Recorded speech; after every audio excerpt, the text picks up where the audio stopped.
Welcome back to Urban Fitness Friday Focus. So today's focus is going on carbohydrates. We get a huge amount of questions sent into the gym and from our members based around carbohydrates. We also got a lot of requests for people asking us to cover them in a Friday Focus. One of the questions we got in this week was, Joe, if you prescribe somebody carbohydrates in their post-workout nutrition or in their diet overall, is it okay to still have carbohydrates in there if the primary focus or the primary goal from the training is fat loss? In my opinion, it depends. And when I say it depends on, first of all, what you're doing to fuel your fat loss. So if you are an office worker, sedentary, you've got a slight reduction in your calories, and all you're doing to fuel your fat loss is some low intensity walking in the evenings, you can probably get away with a low carbohydrate to zero carbohydrate diet. But if you're doing the type of training that we do at Urban Fitness to fuel your fat loss, so some high intensity conditioning pieces mixed with some low intensity conditioning pieces and some lifting weights, some resistance training, then we definitely recommend you've got some carbohydrates in the diet. So enough carbohydrates to fuel the quality of your training. So when you come to the gym to train or you go to your own gym to train, you can train at a high quality and high intensity. But then also to fuel recovery, so when you're not in the gym, you're getting those carbohydrates in, so when you come back to the gym, you feel good and ready to go again. Okay, so the big question we get then is, overall, how much should we have in our diet?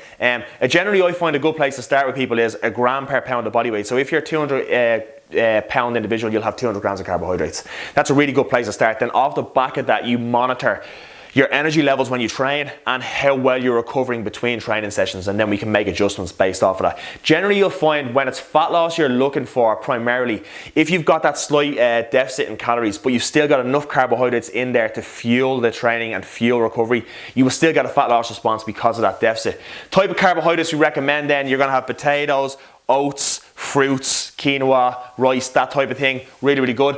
Around the workout window then, we generally recommend a fast-acting carbohydrate post-workout. And in that window, you want to keep fiber and fats to a minimum so you can take in and assimilate the carbohydrates nice and quickly and shuttle them around.